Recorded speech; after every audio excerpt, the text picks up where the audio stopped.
বছর ঘুরেই আবার চলে আসলো রমজান মাস। সবাইকে রমজান মাসের শুভেচ্ছা রইল। তো একা হাতে কিভাবে বাসায় ইফতার বানালাম সেইটাই আপনাদের সাথে আজকে শেয়ার করব। আগের ভিডিওতে দেখিয়েছিলাম যে আমি যতটুকু কাজ এগিয়ে রেখেছি সেই ক্ষেত্রে আমার কি কি সুবিধা হয়েছে সেটাও আজকে আপনাদের সাথে কিন্তু শেয়ার করব। হ্যালো এভরিওয়ান, আসসালামু আলাইকুম, ওয়েলকাম টু মাই চ্যানেল। আশা করি সবাই খুবই ভালো আছেন, আপনাদের দোয়াতে আমিও খুবই ভালো আছি। সো বরাবরের মতো নতুন আরেকটি ব্লগ নিয়ে আপনাদের সামনে হাজির হয়ে গেলাম। তো প্রতিদিনই আমি চেষ্টা করব ইফতার ব্লগটা দিতে পুরো মাস জুড়ে।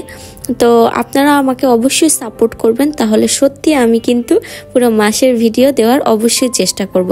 তো ভিডিওতে চলে যাই। আজকে যেহেতু রান্না নাই, শুধু ইফতারটা বানাবো, তাই আসরের নামাজ পড়ে সবার আগে বুটটা ভিজাই নিলাম, যেটা আমি ছোট ছোট পলি করে রেখেছিলাম। আর বুটের জন্য আর আলুর চপের জন্য আমি আলু সিদ্ধ দিয়ে দিব প্রেসার কুকারে। অল্প একটু পানি দিয়ে জাস্ট 8 থেকে 9টা সিটি নিলেই হয়ে যাবে একদম পারফেক্ট আলু সিদ্ধ। আর এইদিকে আমি অফ ক্যামেরায় হচ্ছে একটু হালিম বসাই দিছিলাম, অল্প একটু গরু মাংস রান্না করা ছিল সেখান থেকে নিয়ে।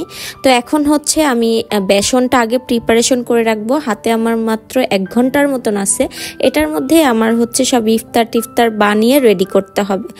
তো আমি যেভাবে বেসনটা বানাই সেটার রেসিপিটাই একটু শেয়ার করতেছি। তো আমি হচ্ছে বেসনের মধ্যে একটু চালের গুঁড়া, একটু ময়দা, একদম অল্প একটু, তারপরে হচ্ছে আদা রসুন বাটা, হলুদ, মরিচ, একটু ধনিয়া জিরার গুঁড়া, এগুলো আর লবণ অবশ্যই দিয়ে এই শুকনো উপকরণগুলোকে আগে ভালো করে মিক্স করে নিব। দেন হচ্ছে আমি পানি দিয়ে ব্যাটারটা গুলে নিব। আর ব্যাটারটা কিন্তু একদম ঘনও হওয়া যাবে না আর একবারে পাতলা হওয়া যাবে না, মোটামুটি টাইপের একটু হবে। তো সেটা আমার ভিডিও দেখলেই কিন্তু বুঝতে পারবেন যে ঘনত্বটা ঠিক কতটুকু হবে।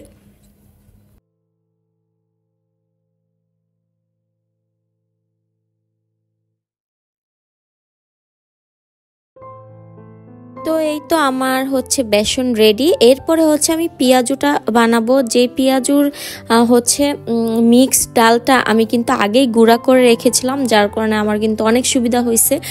সকালে ভিজায় রাখতে হয়নি, সকালে মূলত আমার কোনো কাজই করতে হয়নি। আমি এই একবারে বিকালে নামাজটা পড়ে তারপরে হচ্ছে কাজে লেগে গেছিলাম।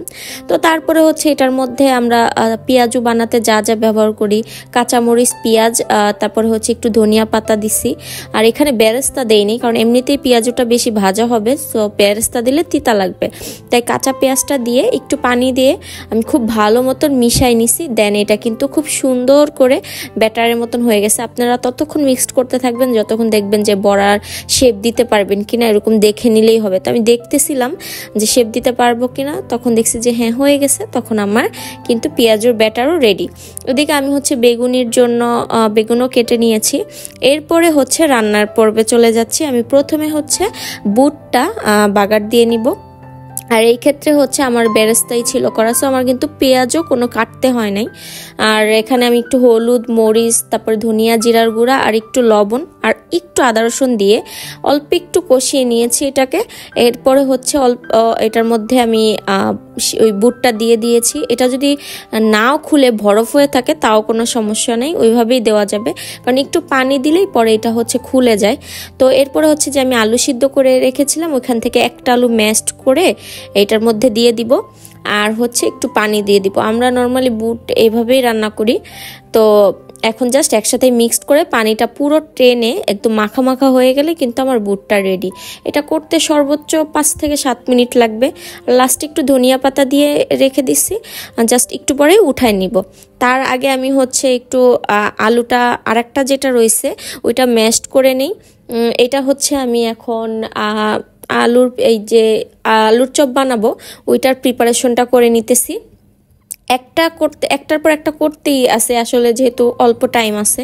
তো এখন হচ্ছে আমি ওই যে বেরেস্তা করে রাখছিলাম ওইখান থেকে একটু বেরেস্তা দিয়ে নিলাম, তারপর একটু গুঁড়া মরিচ করে রাখছিলাম সেটাও দিয়ে দিয়েছি। আমার কিন্তু কোনো কিছু এরকম কাটতে হয় নাই, এই কারণে আমার হয়ে গেছে। তো এটা দেওয়ার পর আমি হচ্ছে আগে আবার একটু পেঁয়াজুটা ভাজতে দিয়ে নিলাম, যে ভাবলাম ওইটা তো গোল গোল করতে হবে, তার আগে আমি হচ্ছে পেঁয়াজুটাও ভাজতে দিয়ে দিই। আমার বুটটাও হয়ে গেছে, বুটটা নামাই ফেলছি, এখনো বাটিতে বাড়ি নেই, জাস্ট কড়াইটা নামিয়ে পাশে রেখে দিছি। আর এইটা হচ্ছে পেঁয়াজুটা আমি ভাজতে দিয়ে এখন হচ্ছে আবার আলুর চপটা ছোট ছোট গোল গোল সাইজ করে নিব।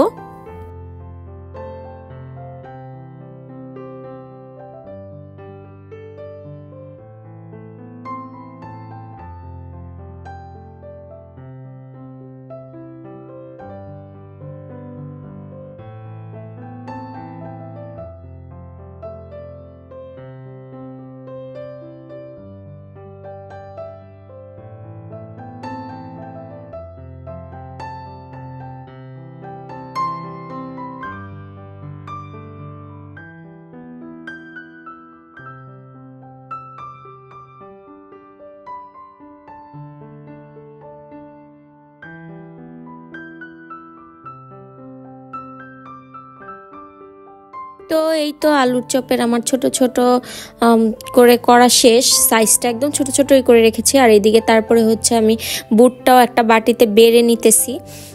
আলুর চপটাই ভাজা বাকি আছে আর বেগুনিটা ভাজা বাকি আছে, তারপর শরবতও বানাতে হবে। তো আস্তে আস্তে করে ফেলবো, সমস্যা নেই, একটার পর একটা করতেছি, আর কোনোটাই বেশি সময় লাগতেছে না। তো এখন হচ্ছে আমি পেঁয়াজুটা দেখাচ্ছি। এই হচ্ছে আমার পেঁয়াজুটা, খুব সুন্দর হয়েছে আর ক্রিস্পি হয়েছে। আর আমি যেটুকু বানাইছি পুরাটা কিন্তু দেইনি, অর্ধেকটা বানাইছি ফ্রিজে রেখে দিছি, কালকে বাকি অর্ধেকটা ভেজে ফেলবো। আর এখন হচ্ছে আমি বেগুনি ভাজতে দিয়ে দিচ্ছি। তেল গরম আছে তো এই কারণে বেশি সময় লাগে না, অল্প আঁচে করে করে আমি তাড়াতাড়ি করে ভেজে নিতেছি।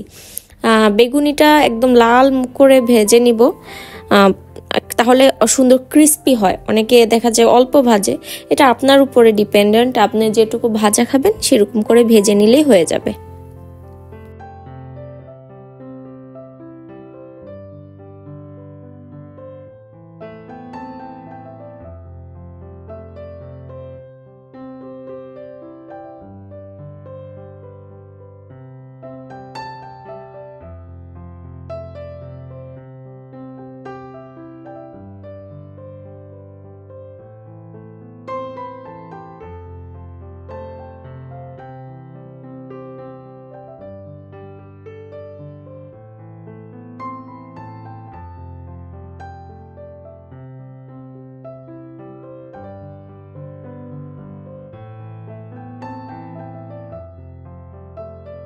তো সব ভাজাভুজির পর্ব শেষ করে যখন প্রায় 10 মিনিট আছে, তখন হচ্ছে আমি শরবত বানাতে চলে আসছি। 10 থেকে 15 মিনিট হাতে ছিল আমার।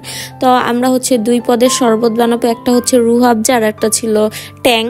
তো শরবতটা একটু বেশি খাওয়ারই চেষ্টা করি, এই কারণে বেশি করেই বানাইছি। 2 জন মানুষ, তাও কারণ মেয়ে তো আর ওরকম খাবে না। তো অল্প একটু চিনি দিয়ে তাড়াতাড়ি করে বানাই নিছিলাম, ফ্রিজে ঠান্ডা পানি রেখে দিছিলাম, সেটা বের করে সুন্দর করে আস্তে আস্তে বানাই নিছি।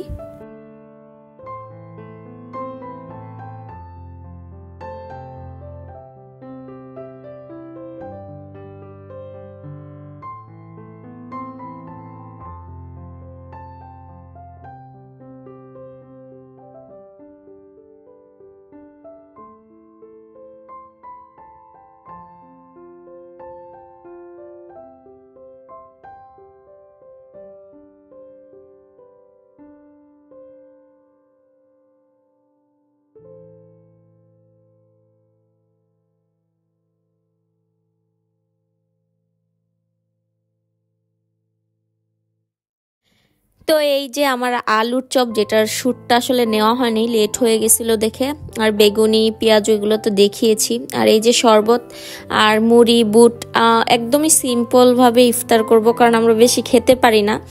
তো এগুলা খেয়ে আমাদের পেটের অবস্থা খারাপ, সাথে ছিল তরমুজ। এই তো আল্লাহর রহমতে যা ছিল নসিবে খুবই ভালো ছিল। ও আমি তো মানে আমাকে বানাইতেই নিষেধ করছিল আমার হাজবেন্ড, তারপর আমি বানাইছি যে না থাক, বাসার খাবারই খাই, বাহির থেকে এনে আসলে ওরকম মজাও লাগে না, বাসাই ভাল লাগে। তো কষ্ট করে হলেও বাসাই বানাইছি। তো তো আমাদের প্রায় সময়ও হয়ে গেছে, এখন হচ্ছে আমরা ইফতার করতে বসে যাব, 5 মিনিটের মতন আছে। তো ভিডিওটা এখানেই শেষ করে দিচ্ছি। আশা করি ভিডিওটা আপনাদের খুবই ভালো লাগবে। ভালো লাগলে কিন্তু অবশ্যই ভিডিওতে একটা লাইক কমেন্ট করে যাবেন, আপনার ফ্রেন্ডস অ্যান্ড ফ্যামিলির সাথে শেয়ার করবেন। আর আমার ভিডিও কিন্তু রেগুলার দেখতে হলে আমার চ্যানেলকে অবশ্যই সাবস্ক্রাইব করে দিবেন, পাশে থাকা বেল আইকনটি অবশ্যই ক্লিক করে দিবেন। আপনাদের সাপোর্ট পেলে সত্যি আমি কিন্তু সামনে অনেক তাড়াতাড়ি এগিয়ে যাব। তো আজকে এই পর্যন্তই। আল্লাহ হাফেজ।